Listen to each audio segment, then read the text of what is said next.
Hi friends, ಕಸ್ತೂರಿ ಅಕಾಡೆಮಿಗೆ ತಮ್ಮೆಲ್ಲರಿಗೂ ಸ್ವಾಗತ. ಇವತ್ತಿನ ಒಂದು ವಿಡಿಯೋದಲ್ಲಿ KPTCLಗೆ ಸಂಬಂಧಪಟ್ಟಂತೆ ಸಂಪೂರ್ಣವಾಗಿ ಮಾಹಿತಿಯನ್ನು ನಿಮಗೆ ಒಂದೊಂದಾಗಿ ತಿಳಿಸ್ತಾ ಹೋಗ್ತೇನೆ. ಹೊಸಬರು ಇದುವರೆಗೆ ನಮ್ಮ ಚಾನಲ್ಗೆ ಯಾರು ಸಬ್ಸ್ಕ್ರೈಬ್ ಆಗಿಲ್ಲ, ಪ್ಲೀಸ್ ಹೋಗಿ ಸಬ್ಸ್ಕ್ರೈಬ್ ಮಾಡ್ಕೊಳ್ಳಿ. ಹಾಗೆ ಪಕ್ಕದಲ್ಲಿರೋ ಬೆಲ್ ಐಕನ್ನು ಕೂಡ ಕ್ಲಿಕ್ ಮಾಡ್ಕೊಳ್ಳಿ.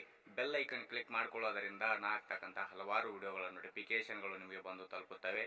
ಜೊತೆಗೆ ಡಿಸ್ಕ್ರಿಪ್ಷನ್ನಲ್ಲಿ ಕೊಟ್ಟಂತಹ ವಾಟ್ಸಪ್ ಮತ್ತು ಟೆಲಿಗ್ರಾಮ್ ಲಿಂಕಿಗೆ ಕೂಡ ನೀವು ಜಾಯಿನ್ ಆಗ್ಬೋದು. ಅಲ್ಲಿನೂ ಕೂಡ ನಾನು ಲಿಂಕನ್ನು ಶೇರ್ ಮಾಡ್ತೀನಿ ಅಂತ ಹೇಳ್ತಾ, ಏನು ಈ ಒಂದು KPTCL ಬಗ್ಗೆ ಸಂಪೂರ್ಣವಾಗಿ ಮಾಹಿತಿ ಅಂತಂದರೆ, ಈಗಾಗಲೇ ನಾವು ಅಪ್ಲಿಕೇಶನ್ ಅನ್ನು ಹಾಕಿದ್ದೇವೆ. ಇನ್ನು ಕೆಲವೇ ದಿನಗಳಲ್ಲಿ ಈ ಒಂದು KPTCLಗೆ ಸಂಬಂಧಪಟ್ಟಂತೆ ಫಿಸಿಕಲ್ ಲಿಸ್ಟನ್ನು ಬಿಡುಗಡೆ ಮಾಡಲಾಗುತ್ತದೆ. ಆ ಒಂದು ಅಪ್ಲಿಕೇಶನಲ್ಲಿ ನಾವು ಏನನ್ನ ತಪ್ಪನ್ನು ಹಾಕಿದ್ದೇವೆ, ಆ ಒಂದು ತಪ್ಪನ್ನು ಹಾಕೋದರಿಂದ ನಮಗೆ ಏನು ನಷ್ಟವಾಗುತ್ತದೆ ಅನ್ನೋದು ಕೂಡ ಸಂಪೂರ್ಣವಾಗಿ ಮಾಹಿತಿಯನ್ನು ನೋಡ್ತಾ ಹೋಗೋಣ. ಮೊದಲಿಗೆ ಅಪ್ಲೈ ಮಾಡುವಾಗ ಕೆಟಗಿರಿ ತಪ್ಪಾಗಿದೆ ಅಂದರೆ ನಾವು ಅಪ್ಲಿಕೇಶನ್ ಹಾಕುವಾಗ ಕೆಟಗಿರಿ ತಪ್ಪು ಹಾಕಿ ಬಿಟ್ಟಿದ್ದೇವೆ ಸರ್ ಅಂತೇಳಿ ನನಗೆ ಕಳೆದ ವಿಡಿಯೋದಲ್ಲಿ ಕಮೆಂಟ್ ಮುಖಾಂತರ ಹೇಳಿದ್ದೀರಿ. ಅದಕ್ಕಾಗಿ ಯಾರೆಲ್ಲ ಈ ತರನಾಗಿ ತಪ್ಪನ್ನು ಮಾಡಿದ್ದೀರಾ, ಈ ಒಂದು ತಪ್ಪನ್ನು ಮಾಡುವುದರಿಂದ ನಮಗೆ ಏನು ನಷ್ಟವಾಗುತ್ತದೆ, ಕರೆಕ್ಟಾಗಿ ಹಾಕುವುದರಿಂದ ನಮಗೆ ಏನು ಲಾಭವಾಗುತ್ತದೆ ಅನ್ನೋದು ಕೂಡ ನಾನು ಏನು ಮಾಡ್ತೀನಿ ನಿಮ್ಗೆ ತಿಳಿಸ್ತಾ ಹೋಗ್ತೇನೆ. ಇವಾಗ ನಮ್ದು ಕೆಟಗರಿ ಯಾವುದಿರುತ್ತೆ, SC ಇರುತ್ತೋ, ST ಇರುತ್ತೋ, OBC ಇರುತ್ತೋ, 2A ಇರುತ್ತೋ, 2B ಇರುತ್ತೋ ಅಥವಾ ಜನರಲ್ ಇರುತ್ತೋ, ಯಾವುದೇ ಒಂದು ಕೆಟಗರಿ ಇರಲಿ, ನಾವು ಅಪ್ಲಿಕೇಶನ್ ಅನ್ನು ಹಾಕುವಾಗ ಕರೆಕ್ಟಾಗಿ ನಮ್ದೊಂದು ಕೆಟಗರಿ ಯಾವುದಿದೆ ಅಂತೇಳಿ ಕರೆಕ್ಟಾಗಿ ಚೂಸ್ ಮಾಡ್ಕೋಬೇಕು. ಏನು ಸರ್ ಈ ಒಂದು ಕೆಟಗರಿಯನ್ನು ನಾವು ಕರೆಕ್ಟಾಗಿ ಚೂಸ್ ಮಾಡ್ಕೊಂಡ್ರೆ ನಮ್ಗೆ ಏನು ಲಾಭ ಆಗ್ತೈತೆ ಅಂತಂದ್ರೆ, ಇವಾಗ ನೀನು ಕೆಟಗರಿ 2B ವಿದ್ಯಾರ್ಥಿ ಆದಂಥವ ಜನರಲ್ ಒಂದು ಕೆಟಗರಿಯನ್ನು ನೀ ಆಯ್ಕೆ ಮಾಡ್ಕೊಂಡಿ ಅಂದ್ರೆ ಜನರಲ್ ಮೆರಿಟ್ ಎಷ್ಟು ನಿಲ್ಲುತ್ತದೆ ಅನ್ನೋದರ ಪ್ರಕಾರ ನಿಮ್ದೊಂದು ಮೆರಿಟ್ ಲಿಸ್ಟನ್ನು ಅವ್ರು ಏನು ಮಾಡ್ತಾರ, ತೆಗಿತಾರ.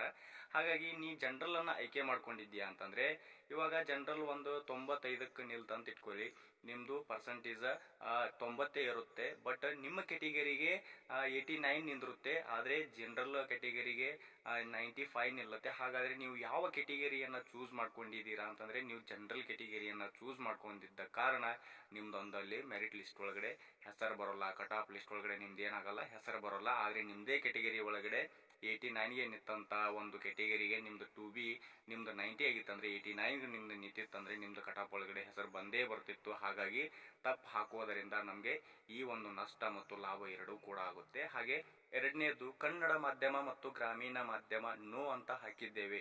ಯಾರೆಲ್ಲ ಕನ್ನಡ ಮಾಧ್ಯಮ ಮತ್ತು ಗ್ರಾಮೀಣ ಮಾಧ್ಯಮ ಇದ್ದಂಥ ಮೀಸಲಾತಿ ಅಭ್ಯರ್ಥಿಗಳು ನಿಮ್ಮ ಊರು ಬಿಟ್ಟು ನೀವು ಬೇರೆ ಕಡೆ ಎಲ್ಲಾದರೂ ಹೋಗಿದ್ರೆ, ನೀವು ಕನ್ನಡ ಮತ್ತು ಗ್ರಾಮೀಣ ಮಾಧ್ಯಮದಲ್ಲಿ ಕಲ್ತಿದ್ರೆ, ನೀವು ಬೇರೆ ಕಡೆ ಇದ್ದ ಕಾರಣ ಸರ್ ಅಲ್ಲಿ ಹೋಗಿ ತೆಗ್ಸಕ್ಕಾಗಿಲ್ಲ, ನಾನು ನೋ ಅಂತ ಕೊಟ್ಟಿದ್ದೀನಿ ಅಂದರೆ ಇಲ್ಲಿನೂ ಕೂಡ ನಿಮಗೆ ನಷ್ಟ ಆಗುವ ಸಾಧ್ಯತೆಗಳಿರ್ತವೆ. ಯಾಕಂದರೆ ಈ ಸಲನಾಗಿ ಏನಾದರೂ 85ಕ್ಕೆ ಈ ಒಂದು ಮೀಸಲಾತಿ ನಿಂತಿತ್ತಂದರೆ ನಿಮ್ದು ಏನಾದರೂ 86 ಆಗಿತ್ತು ಅಂತಂದರೆ ನೀವು ಅಲ್ಲಿ ನೋ ಅಂತ ಕೊಟ್ಟಿರ್ತೀರಿ. ಬಟ್ ಮೀಸಲಾತಿ ಎಸ್ ಇದ್ದವರಿಗೆ ಮಾತ್ರ ಇಲ್ಲಿ 85ಕ್ಕೆ ಅಂತ ನಿಂತಿತ್ತಂದರೆ ನಿಮ್ದು ಎಸ್ ಅಂತ ಕೊಟ್ಟಿರಂಗಿಲ್ಲ. ನಿಮ್ದು 86% ಆಗಿದ್ರೂ ಕೂಡ ಅಲ್ಲಿ ಮೀಸಲಾತಿಯ ಮೇಲೆ ನಿಮ್ಗೆ ಏನಾಗ್ತಾರ, ನಿಮ್ದು ಲಿಸ್ಟ್ ಒಳಗಡೆ ಹೆಸರು ಬರೋದ ಕಾರಣನೂ ಕೂಡ ಇಲ್ಲಿ ಒಂದು ನಷ್ಟವಾಗ್ತೈತಿ. ಮೂರನೆಯದು PDP ಇದೆ ನೋ ಅಂತ ಹಾಕಿದ್ದೇವೆ. ಅಪ್ಲಿಕೇಶನ್ ಹಾಕುವಾಗ ಅಚಾನಕ್ ಆಗಿ ಅದು PDP ನೋ ಅಂತೇಳಿ ಆಗಿರುತ್ತೆ. ಇಲ್ಲಿ PDP ಇದೆ ಆದರೂ ನೋ ಅಂತ ಕೊಟ್ಟಿದ್ರೆ ನಮಗೆ 100ಕ್ಕೆ 100 ಇಲ್ಲಿ ನಷ್ಟ ಅನುಭವಿಸಬೇಕಾಗ್ತೈತಿ. ಇಲ್ಲಿ ಕೆಟಗರಿಗೆ ತಕ್ಕಂತೆ PDPಗೆ ಇಷ್ಟು ಹುದ್ದೆಗಳು, ಗ್ರಾಮೀಣ ಮತ್ತು ಕನ್ನಡ ಮಾಧ್ಯಮಕ್ಕೆ ಇಷ್ಟು ಹುದ್ದೆಗಳು ಅಂತೇಳಿ ಅಲ್ಲಿ ಹುದ್ದೆಗಳನ್ನು ಒಡೆದು ಕೊಟ್ಟಿರ್ತಾರೆ. ಉದಾಹರಣೆಗೆ ನೋಡೋದಾದ್ರೆ ಈ ಒಂದು PDPಗೆ ಎಷ್ಟು ಹುದ್ದೆಗಳು ಇದಾವೆ ಅಂತಂದ್ರೆ ಇಲ್ಲಿ 10 ಹುದ್ದೆಗಳನ್ನು ನಾವು ಈ ಒಂದು PDP ಕೆಟಗರಿಗೆ ಬಿಟ್ಟಿದ್ದಾರೆ ಅಂತಂದ್ರೆ ಇಲ್ಲಿ ಕೇವಲ 9 ಅಪ್ಲಿಕೇಶನ್ ಬಿದ್ದಿದ್ದಾವೆ ಅಂತಂದ್ರೆ ಅಲ್ಲಿ ಜಸ್ಟ್ ಪಾಸ್ ಆದಂತ ವಿದ್ಯಾರ್ಥಿನೂ ಆ ಒಂದು 9ನೇ ಅಪ್ಲಿಕೇಶನ್ ಅಲ್ಲಿ ಇದ್ದಾನೆ ಅಂತಂದ್ರೆ ಆ 9 ಮಂದಿ ಅಲ್ಲಿ PDP ಇದ್ದಂಥ ವಿದ್ಯಾರ್ಥಿಗಳು ಸೆಲೆಕ್ಟ್ ಆಗ್ತೀರಿ. ಹಾಗೆ ಅಲ್ಲಿ ಒಂದು ಪೋಸ್ಟ್ ಇನ್ನೂ ಖಾಲಿ ಉಳಿಯುತ್ತೆ. ಆ ಒಂದು ಪೋಸ್ಟಿಗೆ ಸರ್ ನಮ್ದು ಏನಾದರೂ ಅಲ್ಲಿ ಭರ್ತಿ ಮಾಡ್ತಾರಾ ಅಂತೇಳಿ ನೀವು ಕೇಳ್ಬೋದು. ಅಲ್ಲಿ ಯಾವುದೇ ಬೇರೆ ವಿದ್ಯಾರ್ಥಿಗೆ ಏನಾಗಲ್ಲ, ಅಲ್ಲಿ ಭರ್ತಿ ಮಾಡುವ ಅವಕಾಶವಿರುವುದಿಲ್ಲ. ಅದು ಕೇವಲ PDPಗೆ ಸಂಬಂಧಪಟ್ಟಂಥ ವಿದ್ಯಾರ್ಥಿಗಳಿಗೆ ಮಾತ್ರ ಅಲ್ಲಿ ಸೆಲೆಕ್ಟ್ ಮಾಡ್ತಾರೆ. ಹಾಗಾಗಿ ಬೇರೆ ವಿದ್ಯಾರ್ಥಿಗಳಿಗೆ ಏನು ಮಾಡಲ್ಲ, ಅಲ್ಲಿ ಸೆಲೆಕ್ಟ್ ಮಾಡಲ್ಲ. ಹಾಗಾಗಿ ನೋ ಅಂತ ಕೊಟ್ಟಂಥ ವಿದ್ಯಾರ್ಥಿಗಳು ಇಲ್ಲಿ ನೀವು 100ಕ್ಕೆ 100 ನಷ್ಟವನ್ನು ಅನುಭವಿಸಬೇಕಾಗ್ತೈತಿ. ಈ ಒಂದು ಹುದ್ದೆಗೆ ನಾವು ಕಟಪಲ್ಲಿ ನಮ್ಮ ಹೆಸರನ್ನು ಕೂಡ ಬಂತು, ಫಿಸಿಕಲ್ನು ಕೂಡ ನಾವು ಕ್ಲಿಯರ್ ಆಗಿ ಮಾಡಿದ್ದೀವಿ, ಫೈನಲ್ ಮೆರಿಟ್ ಲಿಸ್ಟ್ನೂ ಕೂಡ ಬಂತು. ಸರ್ ಡಾಕ್ಯುಮೆಂಟ್ಸ್ ಏನನ್ನ ತೆಗೆದುಕೊಂಡು ಹೋಗಬೇಕು ಅಂತಂದರೆ ಇಲ್ಲಿ ಆ ಒಂದು ಅಪ್ಲಿಕೇಶನ್ ಹಾಕುವಾಗ ನಾವು ಯಾವ ಡಾಕ್ಯುಮೆಂಟ್ಸ್ಗಳನ್ನು ಅಲ್ಲಿ ಹಾಕಿರ್ತೀವಿ, ಆ ಒಂದು KPTCLಗೆ ಸಂಬಂಧಪಟ್ಟಂತೆ ಯಾವ ಡಾಕ್ಯುಮೆಂಟ್ಸ್ಗಳನ್ನು ಅಲ್ಲಿ ಅವ್ರು ಕೇಳಿದ್ದಾರೆ ಆ ಎಲ್ಲ ಡಾಕ್ಯುಮೆಂಟ್ಸ್ಗಳನ್ನು ನಾವೇನು ಮಾಡಬೇಕು, ತೆಗೆದುಕೊಂಡು ಹೋಗಬೇಕಾಗತ್ತೆ. ಹಾಗೆ ಅಪ್ಲಿಕೇಶನ್ ಹಾಕುವಾಗ ಸರ್ ಡಾಕ್ಯುಮೆಂಟ್ಸ್ಗಳನ್ನು ಕೂಡ ನಾವು ತಪ್ಪಾಗಿ ಅಪ್ಲೋಡ್ ಮಾಡಿದ್ದೇವೆ ಸರ್. SSLC ಮಾರ್ಕ್ಸ್ ಕಾರ್ಡ್ ಇದ್ದಲ್ಲಿ ಕಾಸ್ಟನ್ನು ಅಪ್ಲೋಡ್ ಮಾಡಿದ್ದೇವೆ, ಹಾಗೆ ಕಾಸ್ಟ್ ಇದ್ದಲ್ಲಿ ನಾವು SSLC ಮಾರ್ಕ್ಸ್ ಕಾರ್ಡನ್ನು ಅಪ್ಲೋಡ್ ಮಾಡಿದ್ದೇವೆ, ಏನಾದರೂ ಪ್ರಾಬ್ಲಮ್ ಆಗುತ್ತಾ ಅಂತೇಳಿ. ಅಲ್ಲಿ ಯಾವುದೇ ಪ್ರಾಬ್ಲಮ್ ಆಗಲ್ಲ. ಅದು ಅಪ್ಲೋಡ್ ಮಾಡುವಾಗ ಏನೋ ಮಿಸ್ ಆಗಿರುತ್ತೆ, ಅದು ಮುಂದೆ ಏನು ಮಾಡ್ತಾರೆ ಅವರು ಕರೆಕ್ಟಾಗಿ ಮಾಡ್ಕೋತಾರೆ. ಹಾಗಾಗಿ ನೀವು ಅಪ್ಲಿಕೇಶನ್ ಹಾಕುವಾಗ ಏನು ಡಾಕ್ಯುಮೆಂಟ್ಸನ್ನು ಹಾಕಿದಿರಲ್ಲ ಅವನ್ನೆಲ್ಲವನ್ನು ತೆಗೆದುಕೊಂಡು ಹೋಗ್ಬೇಕು.